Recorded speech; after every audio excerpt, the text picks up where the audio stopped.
Well, hey, Stampin' Friends, Darlene with Darlene Stamps, and thanks for joining me in my workshop. So, this has been really a fun time with YouTube and just the platform of using the videos. And when I bring the videos for me to life, it takes the pumpkins, which we all have grown to love, and I say grown. I think it was really easy to love them, but this one is October. I've been sitting on this for, I would be embarrassed to say, a week, just because of work schedules and everything. But what makes it kind of nice, and I think maybe you'll agree with me, is that there are times that we get it, we spend half an hour, and we put it together. This one's really simple. It's kind of lovely cards. The one coming in November will be the same kind of theme with big gift boxes, but we try to mix it up. So I wanted just to take a little time because I've seen a couple of projects. I've been storing them in my archives, but I want to bring them to you so that if you have some left over, that this can possibly turn out to be a way of maximizing your kit. And let me just add, I'm going to be using the Warm Wishes cards and envelopes. This is 20 envelopes and base. Now, this would make for 2 cards. So we'll see how we can work with that anyhow. But it has the, let me pull it out of the case.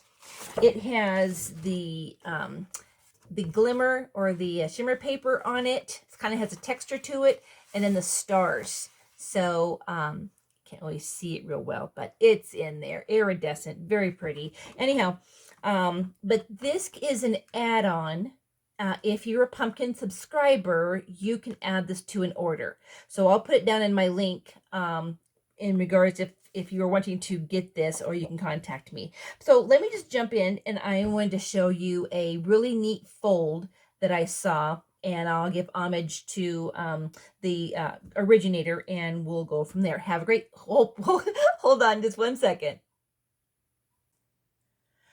All right, so I want to thank Lori Seki, S-E-K-I. This is a case from her, and it's just taking and using the card as kind of a fun fold. But I wanted to show you how she did this, and then I put some of this the Versamark with the stars up there on top just to add some more bling, and I did use the glitter that came with it. But I want to show you right quick.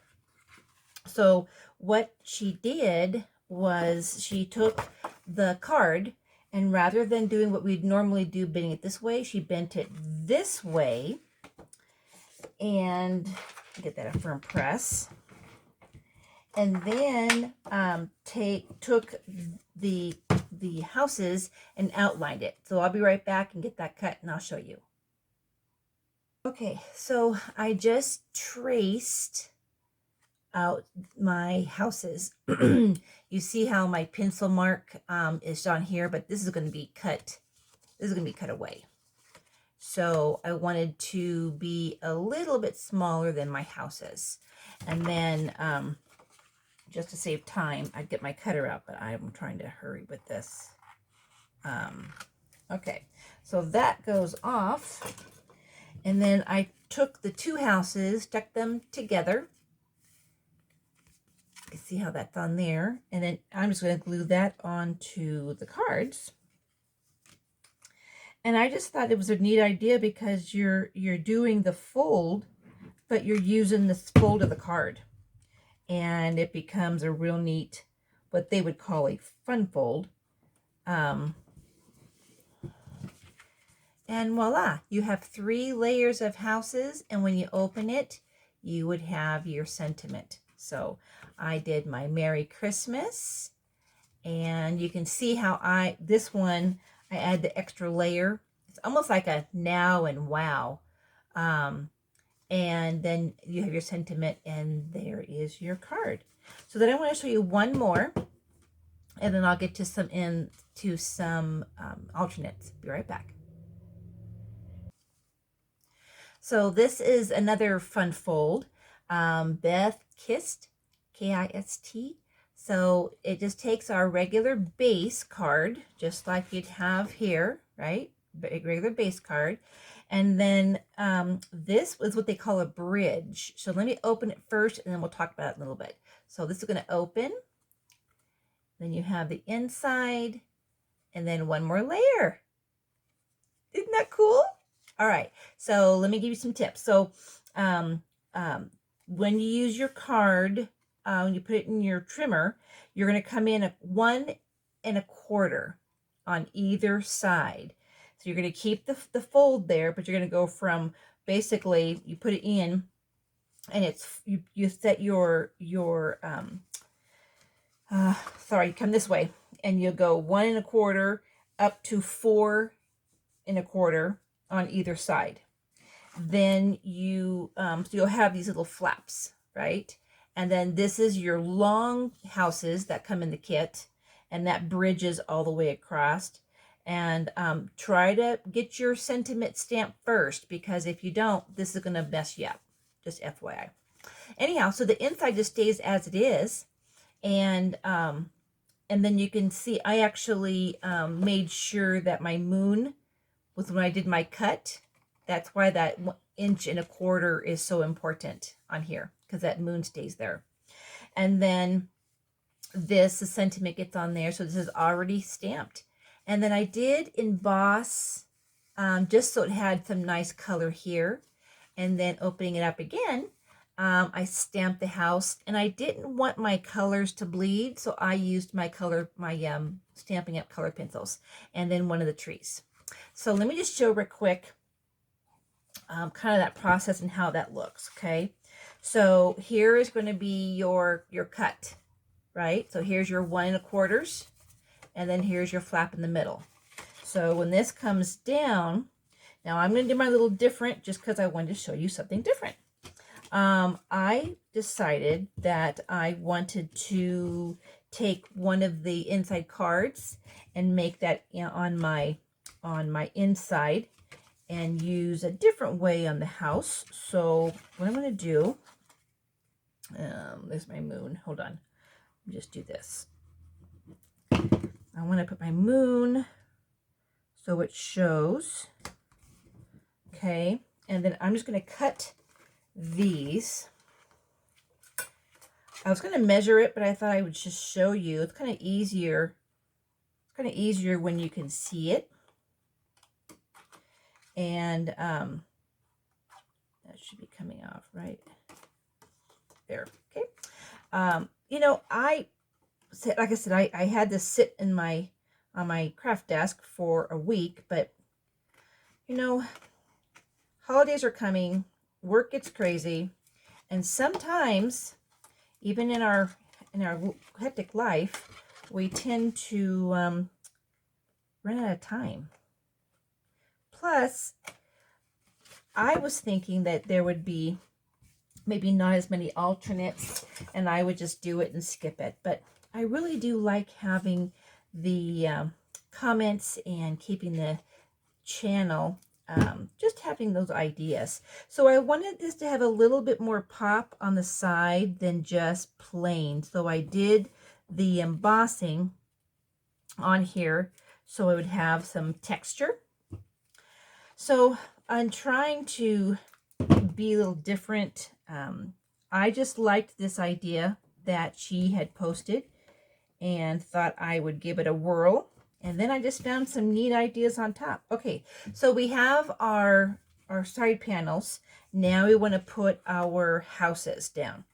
And I want you to know that I'm going to cut a little bit off, because as you can see, if I did all the way up, I don't know, I kind of want to see more of the houses like that. Okay, so I'm going to just shave off, let's just say 1/2 inch. Maybe let's do 1/4 first. Man, you can always take more, but you can't put it back on, right? Okay, all right, let's see if I can make that work. Okay, I like that.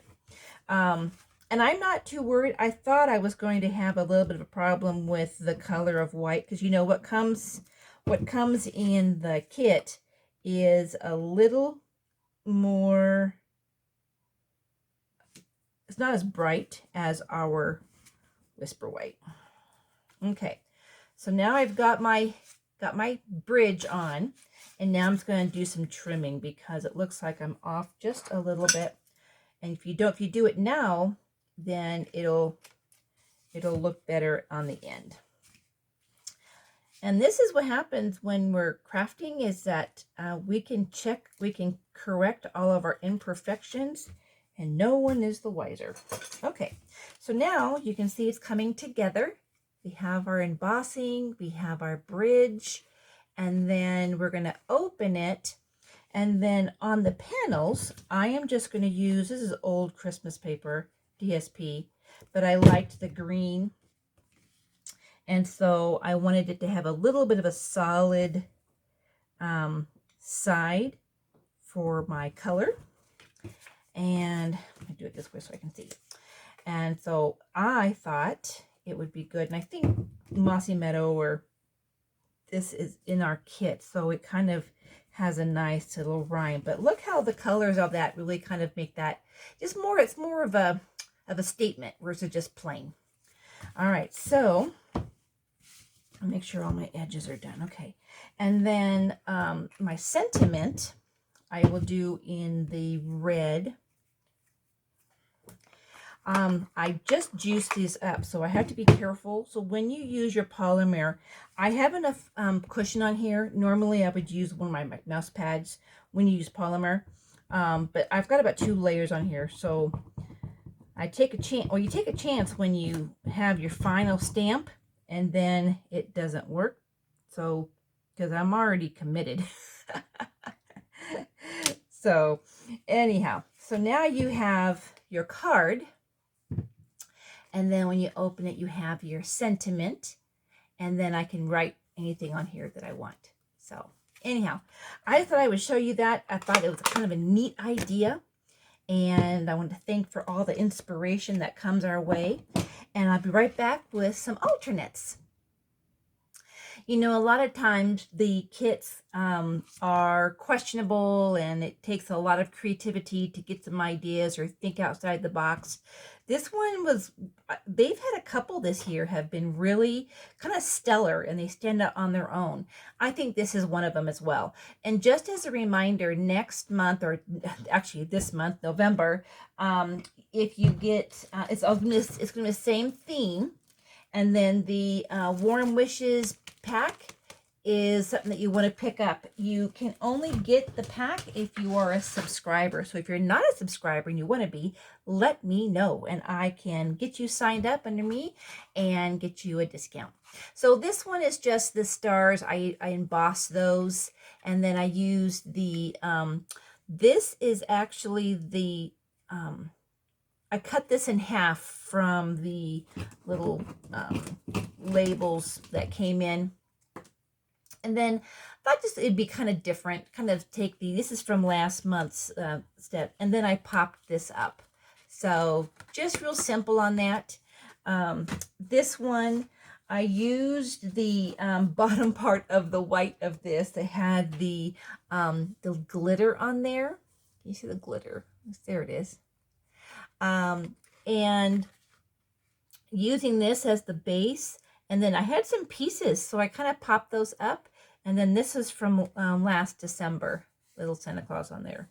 So you know, I'm not a huge fan of the Santa Claus, but I thought it added a little bit of a pop, just something different.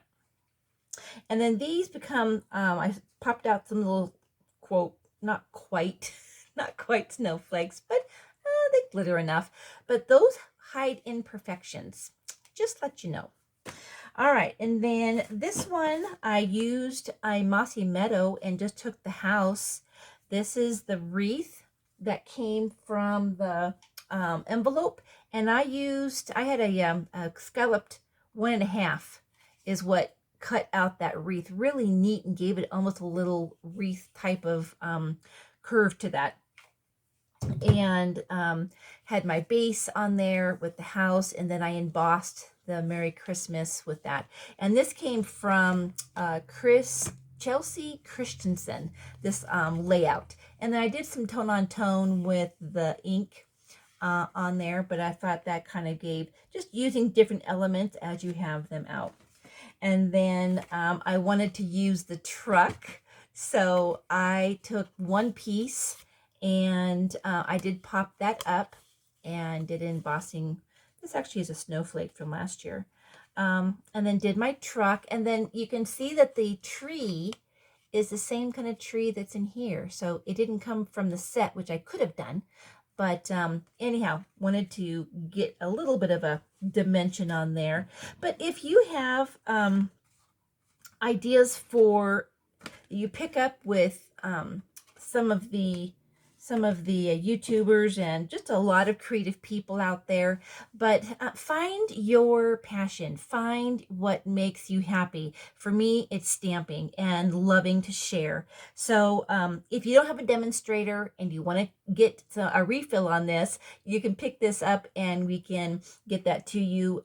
This truck along stamp for the truck is pretty amazing. It's online only. And I will be back and I will work my hardest to get the November out for you for some extras. So thank you for watching. Thank you for being loyal to your comments and just sending me inspiration as I help send you. So it's kind of a blessing to have this channel, and I thank you for your watching and being patient, as this is kind of raw. It's not edited. I don't have the software to do the fancy kinds of things. So I do appreciate the people who have subscribed and are loyal. Thank you so much. You have a great day.